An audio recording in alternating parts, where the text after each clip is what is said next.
Rossiya Ukrainaga keng ko'lamli hujum boshladi. Portlar yana nishonga olindi.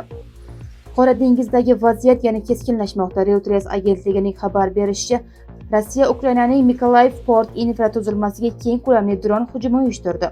Zarba oqibatida chet el bayrog'i ostidagi 3 ta fuqarolik kemasi shikastlandi. 2 nafar Ukraina fuqarosi halok bo'ldi.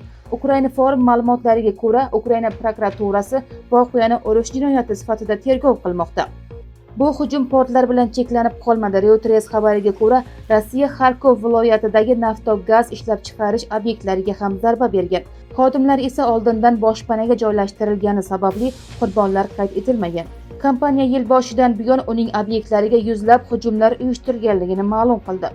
Shu bilan birga Ukraina rasmiylari Rossiyaning boshqa hududlariga raketa boshqariladigan aviabombalar hamda dronlar bilan hujum qilganini bildirdi.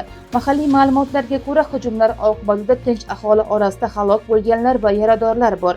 Turar joylar hamda fuqarolik infratuzilmasiga zarar yetgan.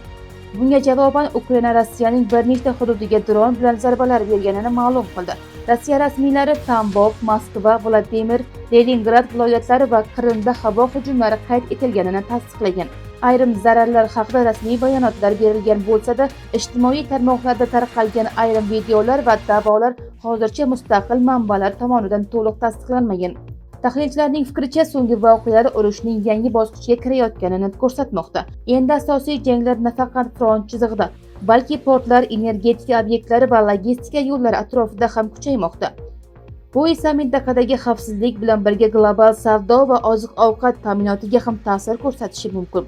Eng muhim va ishonchli global yangiliklarni kuzatib borish uchun kanalimizga obuna bo'ling. Videoga like bosing va izohlarda fikringizni yozib qoldiring. Xayr-salomat bo'ling.